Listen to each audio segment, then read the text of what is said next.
నాటుసారా త్రాగి మరణించిన సెలగల లోవరాజు కుటుంబానికి ప్రభుత్వం నుండి లభించే సహకారాన్ని అందించి ఆదుకోవాల్సింది పోయి బాధిత కుటుంబాన్ని వాలంటీర్ బెదిరించడం దారుణమని బాధ్యతారాహిత్యంగా వ్యవహరించిన వాలంటీర్ను వెంటనే నిధుల నుండి తొలగించాలని అనపర్తి మాజీ ఎమ్మెల్యే నల్లమిల్లి రామకృష్ణారెడ్డి డిమాండ్ చేశారు.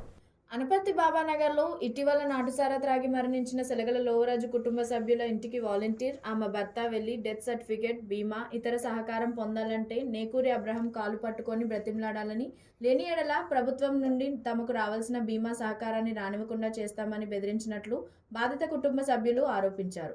దీంతో ఆ వాలంటీర్ గుండిమెడ జాస్మిన్పై తగు చర్యలు తీసుకోవాలని మాజీ ఎమ్మెల్యే నల్లమిల్లి రామకృష్ణారెడ్డి ఆధ్వర్యంలో ఎంపీడీఓ కార్యాలయం ఇన్ఛార్జ్కు సెలగల లోవరాజు తల్లిదండ్రులు ఫిర్యాదు చేశారు.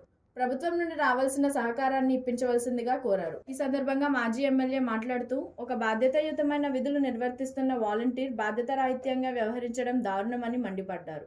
సెలగల లోవరాజు కుటుంబాన్ని పరామర్శించాల్సిన బాధ్యత ఎమ్మెల్యేకు లేదా అని ప్రశ్నించారు. ఈ కార్యక్రమంలో మండల పార్టీ అధ్యక్షులు దత్తుడు శ్రీను, ఏఎంసీ మాజీ చైర్మన్ నాగేశ్వరరావు తదితరులు పాల్గొన్నారు. ఫస్ట్లో వచ్చినప్పుడేమో రాస్తాను అది ఇది అని చెప్పారండి. తర్వాత మళ్ళీ వెళ్ళాము. ఇంటికి వెళ్తే అబ్రాహ్ని అడగండి,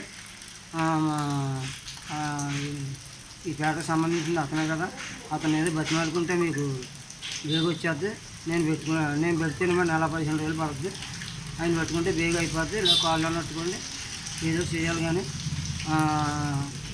మేమేం చేయలేము అని ఫస్ట్లో అన్నదండి. తర్వాత మీ అబ్బాయికి వచ్చంట కదా అనేసి మళ్ళీ అన్నదండి. మళ్ళీ ఎంక్వైరీ చేసుకున్నారండి. నేను కాకముందు ఎంక్వైరీ చేసుకుని అప్పుడు సర్టిఫికేట్ 3 మెడలు ఇచ్చి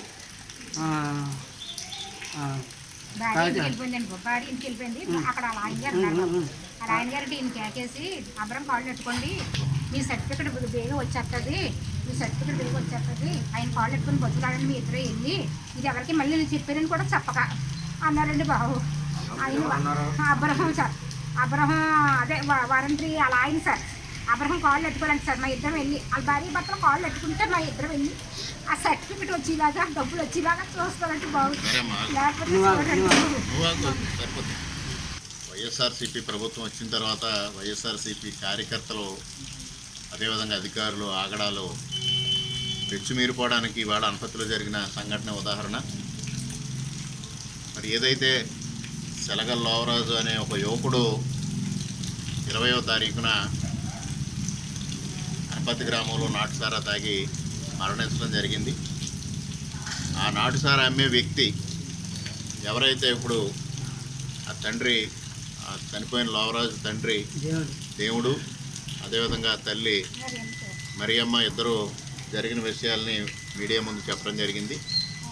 నాటుసారా అమ్మకానికి కారకులైన వ్యక్తి ఎవరైతే ఉన్నారో ఆ వ్యక్తి గత 20-25 రోజుల క్రితం పోలీసులు అతన్ని నాటుసారా అమ్ముతున్న కేసులో పట్టుకోవడం, అరెస్ట్ చేయడం, స్థానిక శాసనసభ్యులు వారి ప్రోద్బలంతో వారి మద్దతుతో వెనువెంటనే రిలీజ్ కావడం జరిగి మరలా యథావిధిగా ఆ వ్యాపారాన్ని కొనసాగించడం జరుగుతూ ఉంది.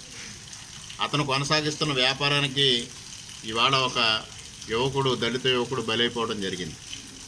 బలైపోతే ఇవాళ ఆ యువకుడికి ఏదైతే ప్రభుత్వం నుంచి బీమా సౌకర్యం కానీ అతనికి కనీసం మినిమంగా డెత్ సర్టిఫికేట్ ఇవ్వాల్సిన అవసరం ఉంది. ఆ డెత్ సర్టిఫికేట్ ఇవ్వాల్సిన బాధ్యత ఉన్న వాలంటీరు ఎవరైతే ఆ ప్రాంతం యొక్క వాలంటీరు గుండుమెడ జాస్మిన్ అనే వాలంటీరు, ఆమె భర్త ఈ దేవుడు మరియమ్మల ఇద్దరి దగ్గరికి వచ్చి మీరు అబ్రహం కార్డు పట్టుకుంటే మీకు డెత్ సర్టిఫికెట్ కానీ ప్రభుత్వం నుంచి రావాల్సిన బెనిఫిట్స్ కానీ వస్తాయి, లేని పక్షంలో అవేమీ రావు అని బెదిరించడం ఎంతవరకు సమంజసమైన విధానం ఒకసారి ఆలోచన చేయాల్సిన అవసరం ఉంది. ఇవాళ ఇంత దుర్ఘటన జరిగింది. ఈ కుటుంబం దిక్కులేని కుటుంబం అయిపోయింది. ఈ తల్లిదండ్రులకి ఒక చిన్న అమ్మాయి, ఆ అమ్మాయి తల్లి కూడా గత 3 సంవత్సరాల క్రితం చనిపోవడం జరిగింది. ఇవాళ వాళ్ళిద్దరూ తప్పించి ఆ కుటుంబంలో అందరూ మరణించడం జరిగిన పరిస్థితుల్లో ఆ కుటుంబాన్ని కనీసం పరామర్శించిన బాధ్యత ప్రజాప్రతినిధిగా స్థానిక శాసనసభ్యుడికి ఉంది. ఒక దళిత యువకుడు మీ దుశ్చర్యల వల్ల, మీ దుర్మార్గాల వల్ల, మీ ధనదాహానికి వాళ్ళు బలైపోతే కనీసం ఆ కుటుంబాన్ని పరామర్శించే తీరిక కానీ ఆ పరామర్శించాల్సిన కనీస బాధ్యత కానీ మీకు లేదా అని ఈ సందర్భంగా ప్రశ్నిస్తూ ఉన్నా.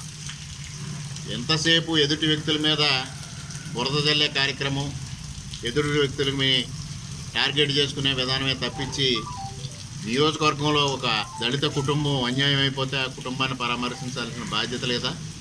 ఇవాళ ఎవరైతే వాలంటీర్ ఉన్నారో వాలంటీర్ విధంగా బెదిరించడం బాధ్యతారాహిత్యం కాదా?